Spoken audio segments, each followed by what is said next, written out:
Budget session which ended on 6 April 2023.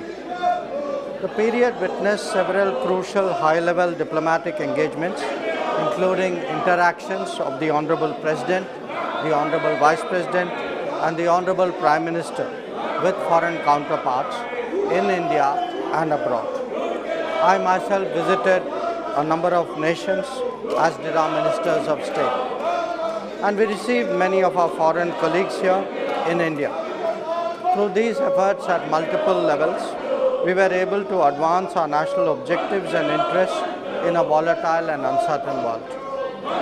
In terms of the diplomatic engagements of the Honorable President, she hosted the King of Cambodia from May 29 to 31 on his first state visit to India.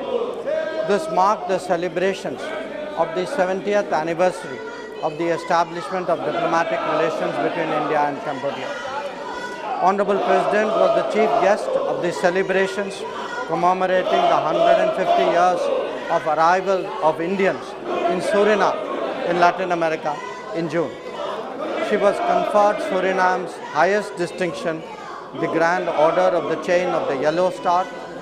Speaker Sir, I think this is a matter of pride for all Indians. Honorable President also visited Serbia in the same month. Honorable Vice President visited the United Kingdom on May 5 and 6 to attend the coronation ceremony of King Charles III.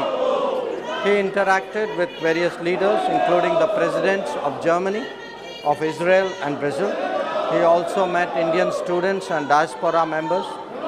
In June, Honorable Vice President engaged his counterparts in Zimbabwe and Gambia in New Delhi and received the Deputy Prime Minister of the DRC, Democratic Republic of Congo. During this period, Honorable Prime Minister visited 7 countries, and each of these visits, Speaker Sir, is notable and should be appreciated by all members of the House. Bilateral visits were made to Australia, to the United States, Egypt, France and UAE. Prime Minister participated in the Quad and the G7 meetings in Japan, and he co-chaired the 3rd FIPIC Summit in Papua New Guinea. He also hosted the Prime Minister of Nepal and the President of Sri Lanka in New Delhi. So, the official state visit to the United States of Prime Minister Narendra Modi from June 20 to 23 was only the second by an Indian Prime Minister. He was also accorded the rare privilege of addressing the joint session of the US Congress for the second time. He is the only Indian Prime Minister to have done it twice. In Washington, D.C., Prime Minister was given a formal state welcome at the White House. As a special gesture, the US government had invited nearly 8,000 members of the Indian diaspora to witness the arrival ceremony. Prime Minister held bilateral talks with the US President on June 22nd. President Biden hosted both a state dinner and a private dinner in honor of the Prime Minister at the White House. The Prime Minister interacted with CEOs of tech companies individually, as also in a round table that he and President Biden co-chaired. He invited them to strengthen their presence in India and their operations here.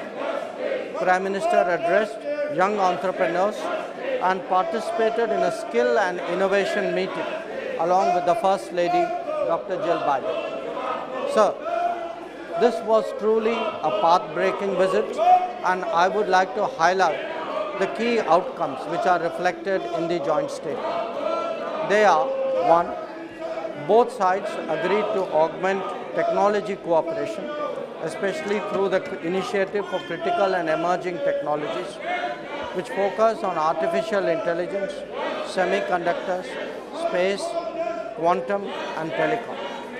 India was included as a member in the Mineral Security Partnership, which aims to accelerate the development of critical energy mineral supply chains. 2. Under a Defence Industrial Cooperation Roadmap, the defence industries and startups of both countries announced their intent to engage in co-production and other activities. A US company, GE Aerospace, announced that they would manufacture jet engines in India through the transfer of technology to Hindustan Aeronautics Limited for our light combat aircraft production. So this is a very, very important outcome.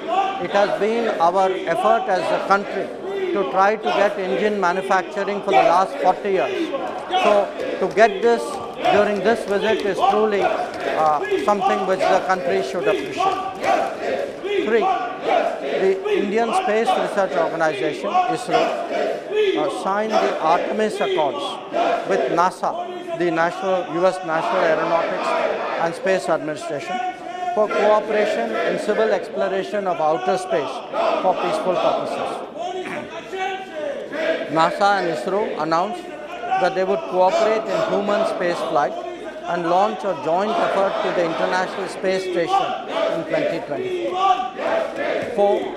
The two countries resolved 6 outstanding bilateral trade disputes in WTO through mutually agreed solutions. This is a very unusual, very exceptional way of resolving trade matters. And again, sir, is something which the House should note and appreciate. The two countries agreed to strengthen collaboration between our respective SMEs and to boost innovation linkages. In the semiconductor domain, 3 American companies, very well-known companies, made announcements to build a semiconductor assembly and test facility in India and for training Indian engineers and workforce. 6. In the telecommunications sector, both agreed to collaborate towards a bilateral trusted network, trusted sources framework, enable participation of Indian companies in the US RIP and Replace program, and undertake ORAN reciprocal projects. India and the US agreed to also accelerate cooperation in the field of green hydrogen. 7. To deepen people-to-people ties, and all honorable members should have an interest in this particular part of the cooperation, because we have a diaspora of 4.4 million Indians in the United States. The US has decided to open 2 new consulates in Bengaluru and Ahmedabad. India will also take steps to operationalize a new consulate in Seattle and look for 2 other locations. 7. We agreed to strengthen education partnerships, and the US agreed to return 105 antiquities that were illegally trafficked to the United States. 9. Given our shared vision of free, open and inclusive Indo-Pacific, we agreed to commence an Indian Ocean dialogue, and the US will support our Indian Ocean, the Indo-Pacific Oceans Initiative. And 10. India and US will work together for the development of digital public infrastructure and also strengthen our cooperation in multilateral banks to address global challenges. So, honorable members, I think all honorable members would be interested to know that Prime Minister himself led the 9th International Day of Yoga on 21 June at the UN headquarters in New York. It involved 135 nationalities and it set a Guinness World Record. World record, sir, for the number of countries for any single event in person.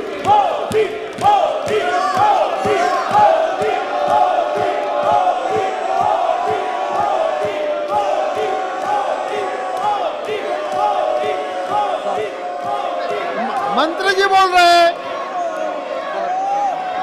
Prime Minister participated in the G7 summit and the Quad leaders meeting in Hiroshima on 20 May 2023. At the Quad meeting, the leaders reviewed recent developments in the Indo-Pacific and discussed opportunities for Quad to work further on its priorities. They released a Quad leaders' vision statement. They announced a new clean energy supply chain initiative, a Quad infrastructure fellowship program, a Quad partnership for cable connectivity and resilience, and we will be working together, sir, for the first ORAN deployment in the Indo-Pacific in Palau. The leaders released a Quad statement also on critical and emerging technology standards, apart from reviewing the progress that we have made on our maritime domain awareness initiative. They launched a Quad investors network, and I am happy to inform the House that Prime Minister has invited all Quad leaders to India for the next summit in 2024. So, Prime Minister participated in the outreach summit of the G7. He held meetings with 14 presidents and prime ministers, as also the UN Secretary General. The details are there in my statement. With regard to his landmark visit to Australia, the Prime Minister held a meeting with his counterpart on May 24th, signing the migration and mobility agreement there. Was one of the highlights of the visit. It shows the commitment of the Modi government to support students and explore the global workplace. During his stay, the Prime Minister interacted with a very wide array of public figures, participated in a business roundtable, and addressed the Indian community, sir. I think we all had the privilege of seeing it in person. Many of us watched it in this nation on our television screens. And definitely it was one of the most memorable visits made by any head of government to Australia. And I think many honorable members would recall the words with which Prime Minister Albanese greeted Prime Minister Modi, calling him the boss.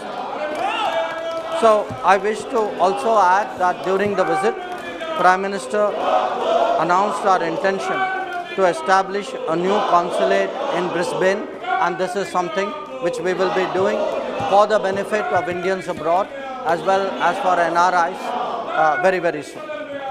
Sir, I would now like to say a few words about Prime Minister's visit to France. He was a guest of honor at the Bastille Day. The Bastille Day is the national day of France. It is like our January 26th. We had a tri-services military contingent from India, including the Punjab Regiment. Punjab Regiment, sir, has a great history in France. It helped to defend Paris during the First World War. And Prime Minister, sir, was given the rare honor of being conferred the Grand Cross of the Legion of Honor. This is France's highest civilian award.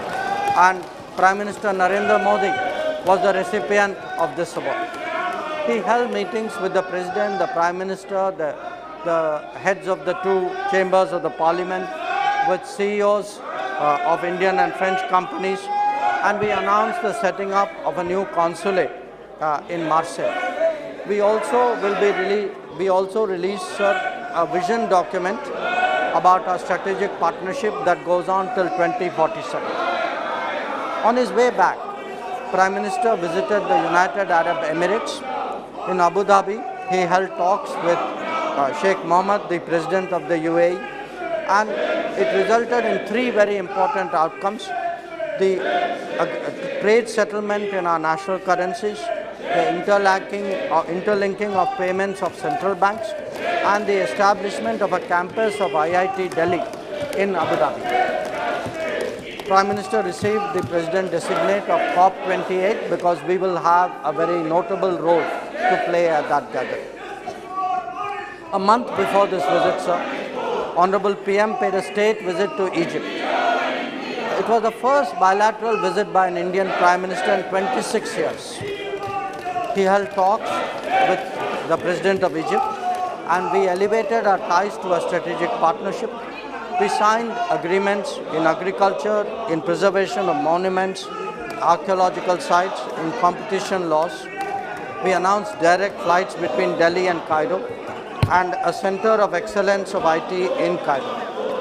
In a special ceremony, sir, this should be a matter of great pride for all Indians, for all members of this House, Prime Minister was conferred the Order of the Nile, which is the highest state honor of Egypt. Another notable development, sir, during this period was the co-hosting of the third summit of the Pacific Islands Forum, jointly with Papua New Guinea on May 22nd. Prime Minister was received with great warmth, with great courtesy when he arrived in Papua New Guinea. And sir, I think all members would have seen how the Prime Minister of Papua New Guinea paid his personal respects to our Prime Minister in a manner in which so traditional in India. And I think it speaks great volumes today of India's standing, of Prime Minister's standing in the world. During his stay in Papua New Guinea, sir, Prime Minister was conferred the Grand Companion of the Order of Logohu by the Governor General of PNG, the Companion of the Order of Fiji by the Prime Minister of Fiji, and presented with Abaco, which is a symbol of leadership and wisdom, by the President of Palau. Each of these gestures, sir, I think should be noted and appreciated by members, by all citizens of this country, because it collectively, it reflects well on all of us. On the outcomes of the FIPIC summit, sir, I want to say that we launched the Sustainable Coastal and Ocean Research Institute in Suva in Fiji, the data warehouse for empowering Pacific Island countries, which will host geospatial data. This will be in Papua New Guinea. And we announced a range of health, IT, education, and public delivery initiatives, from a 100-bed hospital in Fiji to an IT center to Jaipur foot camps to sea ambulances. So our development partnership today is something which is making a very deep impact among the countries of this region. For the first time, sir, after we joined the SCO, we hosted the meeting of the Council of the Heads of State. It was done by the Prime Minister on 4th July in a virtual format. They adopted the New Delhi Declaration and 2 joint statements on countering radicalization and cooperation in digital transformation. I would like to inform you, sir, that during our presidency, we hosted 15 ministerial visits, over 130 institutional meetings. With the focus, the theme for us was SECURE, which was an acronym that signifies our priorities. I would now like to talk, sir, about our neighborhood. Engagements with immediate neighbors have been prioritized after the Modi government came into office in 2014. 2 prominent visits were those of the Prime Minister of Nepal and the President of Sri Lanka. Prime Minister of Nepal paid his visit from May 31 to 3 June. He and the PM participated in virtual groundbreaking ceremony of 6 projects, including integrated checkposts, railway lines, petroleum pipeline facilities, and transmission lines. They witnessed the handing over of the Kurtha-Bijalpur section of the railway line. I know many members would have an interest in that. And they reached understandings on electricity imports from Nepal and on sale to Bangladesh through India. We have also committed to expand the border petroleum pipeline infrastructure. Where the President of Sri Lanka was concerned, this was his first visit to India in his present capacity. He had a very good discussion with our Prime Minister, and we covered all aspects of connectivity, from maritime, air and energy to financial and people-to-people. We signed agreements on development projects in Trincomalee district on animal husbandry, renewable energy and UPI interface. Prime Minister, sir, raised issues related to the Tamil community in Sri Lanka, and I hope, sir, that the members of Parliament with interest in this special subject should listen to this. That he reiterated the need to fulfill the aspirations of Tamils. He underlined the importance of implementing the 13th Amendment and conducting provincial council elections. He also took up the issue of Indian fishermen. And sir, you are aware that this is an issue which is frequently raised in this house also. And he requested the Sri Lankans to approach it on a humanitarian basis. May I, sir, touch briefly on the subject of the G20? I would like to assure you that it is advancing. The pressing issues facing humanity are being highlighted. We are focusing on mission life, on the popularization of millets, on a human-centric approach to climate action and development, as well as on use of technology to transform lives. We've had a number of ministerial meetings of the G20, sir, across India, including the development ministers meeting in Varanasi, in Hyderabad, in Goa, in Pune, in Gandhinagar, in Goa, and in Chennai. So we are realizing our intent to make India's presidency a truly national endeavor and showcase India to the world. So I would also like to assure you that ministers of the MEA have been very active during this period. I myself have traveled extensively in Africa and in Latin America. My colleague ministers of state have done so as well. May I say a few words, sir, about Operation Kaveri? This was an operation which was launched because of armed conflict in Sudan. We used both the Air Force and the Navy to bring back almost more than 4,000 of our citizens. So once again we have shown that the Modi government will never leave its people behind during any crisis anywhere in the world. Where fishermen are concerned, we have been successful in bringing back 74 of them from Sri Lanka and 398 of them from Pakistan. So in conclusion, sir, I would like to state that today we are serving Indian foreign policy serves as a force for good, for stability. We vigorously defend our national interest and we promote international cooperation abroad. Thank you, sir. Thank you, Mantri ji.